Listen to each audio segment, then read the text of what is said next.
Good morning students. पिछले video में आपने ये देखा था कि सॉल्यूशन कैसे तैयार होता है। सॉल्यूशन दो या दो से अधिक पदार्थों को आपस में मिलाने से बनता है। इसमें से एक पदार्थ सॉल्यूट और दूसरा सॉल्वेंट कहलाता है। इस वीडियो में हम देखेंगे सॉल्युबिलिटी क्या होता है। Solubility the amount of solute in grams dissolved in 100 grams of solvent to prepare a saturated solution at a given temperature is called solubility of solute। कहने का अर्थ है कि इस स्लाइड में आपको एक बीकर में पानी दिया गया है और ये पानी 30 डिग्री सेंटीग्रेड पर है। इसमें 10 ग्राम शुगर हम मिला रहे हैं। देखते हैं कि ये शुगर पूरी तरह घुल जाती है। फिर हम एक बार और 10 ग्राम शुगर मिलाते हैं, ये पूरी तरह घुल जाती है। इसका अर्थ है सॉल्युबिलिटी का अर्थ है कि विलेय की वह मात्रा जो 100 ग्राम द्रव में मिलाने के बाद सैचुरेटेड या संतृप्त सॉल्यूशन दिए गए ताप पर बना दे, सॉल्युबिलिटी कहलाता है। अर्थात जब हम इसमें 10 ग्राम शुगर और मिलाते हैं तो ऐसी स्थिति में कुछ शुगर इसमें पड़ी भी रह जाती है जो घुलती नहीं है, अर्थात हमें सैचुरेटेड सॉल्यूशन इसका प्राप्त होता है, जैसा आप इस स्लाइड में देख रहे हैं। तो इसकी में इम्पॉर्टेंट बात क्या है कि 100 डिग्री सेल्सियस पर 100 ग्राम पानी में 30 डिग्री सेल्सियस पर अगर हम इसमें 2 से अधिक बार शुगर मिलाते हैं तो हम जो सैचुरेटेड सॉल्यूशन पाते हैं वो पाने के लिए जितनी भी शुगर इसमें मिलाई जाती है वह शुगर की मात्रा उस सॉल्यूट की सॉल्युबिलिटी कहलाती है।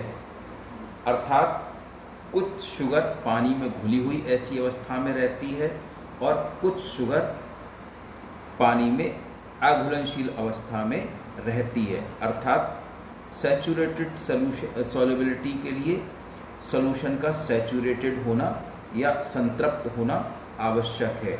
ऐसी स्थिति में 100 ग्राम विलायक में विलेय की जितनी मात्रा उपस्थित होगी दिए गए तापमान पर, वह उस विलेय की विलेयता या सॉल्युबिलिटी कहलाएगी। इसको हम अगली स्लाइड में देखेंगे कि कैसे करते हैं। इसके लिए फॉर्मूला साइड में दिखाया गया है कि विलेय का द्रव्यमान बटा विलायक का द्रव्यमान गुणा 100।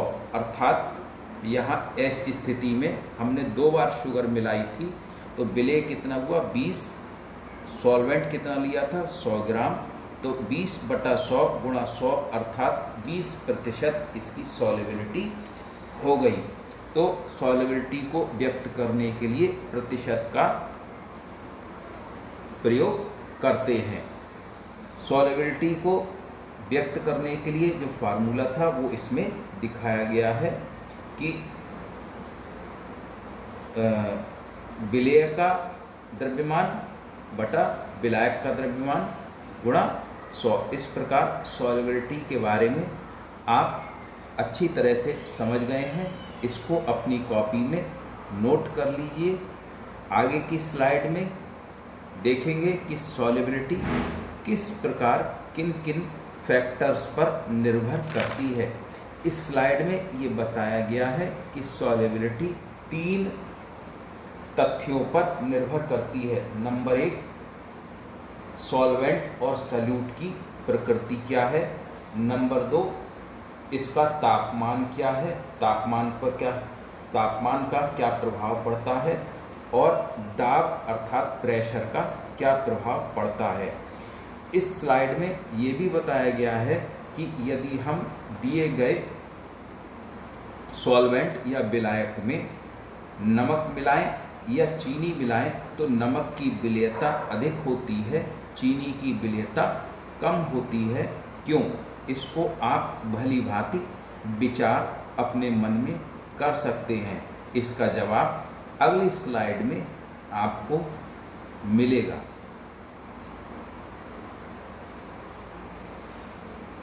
इस स्लाइड में ये दिखाया गया है कि जब सॉल्यूट या और सॉल्वेंट दोनों के गुण और उनके स्ट्रक्चर अर्थात संरचना एक जैसी होती है तो ऐसी स्थिति में सॉल्यूट की सॉल्युबिलिटी अधिक होती है और ऐसा नमक की स्थिति में होता है, इसलिए नमक पानी में अधिक घुल जाता है, चीनी अपेक्षाकृत कम घुलती है। अगली स्लाइड में प्रेशर के इफेक्ट को दिखाया गया है।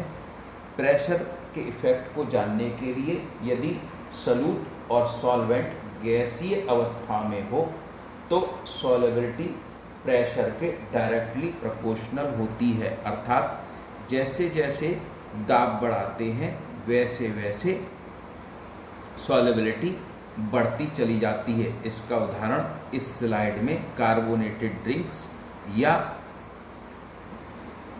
जो बाजार में Coca Cola, Thums Up, Limca के नाम से आती है उसको दिखाया गया है। इसमें कार्बन डाइऑक्साइड को पानी सॉल्वेंट के रूप में लेकर अधिक दाब पर भर देते हैं। जैसे ही हम इसका ढक्कन खोलते हैं तो ये दाब कम होने के कारण कार्बन डाइऑक्साइड गैस निकल जाती है। ताप पर इसका प्रभाव देखने के लिए अगली स्लाइड में देखें कि ताप का प्रभाव जानने के लिए जो रिएक्शंस हैं वो 3 प्रकार की होती हैं बच्चों। पहले प्रकार की रिएक्शन है एक्सोथर्मिक रिएक्शन या ऊष्माक्षेपी अभिक्रियाएं। दूसरे प्रकार की अभिक्रियाएं होती हैं एंडोथर्मिक रिएक्शन या जिसको हम ऊष्माशोषी अभिक्रियाएं भी कहते हैं बच्चों। तीसरे प्रकार की जो अभिक्रियाएं होती हैं उन्हें हम आइसोथर्मिक रिएक्शन या समतापी अभिक्रियाएं भी कहते हैं। ऊष्माक्षेपी अभिक्रियाएं, इसको हम ऊष्माफेकी अभिक्रियाएं भी कह सकते हैं। ऊष्माक्षेपी अभिक्रियाएं वो अभिक्रियाएं होती हैं जिनमें तापमान बढ़ जाता है, अर्थात रिएक्शन होने पर ऊष्मा हमें प्राप्त होती है। चित्र में ये दिखाया गया है जैसे calcium hydroxide CaOH whole twice plus water को जब हम मिलाते हैं तो ये एक्सोथर्मिक रिएक्शन का उदाहरण है। इसमें एरो ऊपर की ओर T लिखा हुआ है और नीचे की ओर S लिखा हुआ है। इसका अर्थ है कि तापमान बढ़ाने पर सॉल्युबिलिटी घट जाती है, अर्थात तापमान और विलेयता एक दूसरे के विपरीत अनुपाती होती है। अगला देखते हैं बच्चों एंडोथर्मिक रिएक्शन। एंडोथर्मिक रिएक्शन से पहले एक क्विक रिव्यू अब तक ले लेते हैं।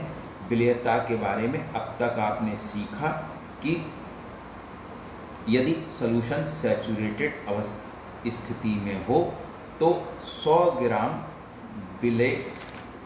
ग्राम विलायक में विलेय की जितनी मात्रा उपस्थित होती है वह मात्रा ही विलेयता कहलाती है।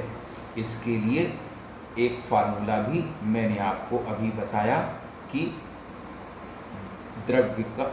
विलेय का द्रव्यमान बटा विलायक का द्रव्यमान गुणा 100।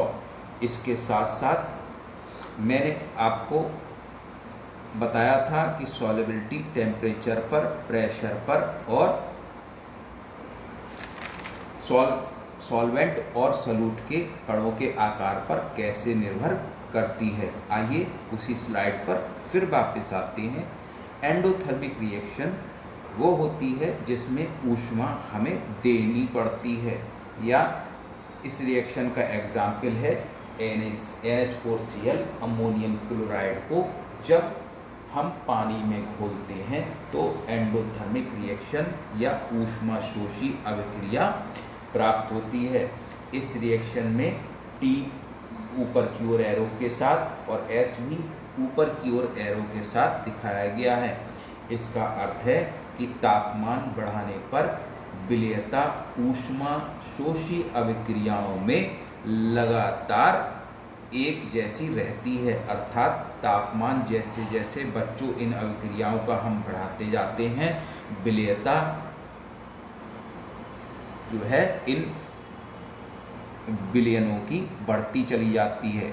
इसी प्रकार आप देख सकते हैं एक्सोथर्मिक में कोई विलयता पर प्रभाव नहीं पड़ता है, क्योंकि इन पर कोई प्रभाव नहीं पड़ता। इस वीडियो में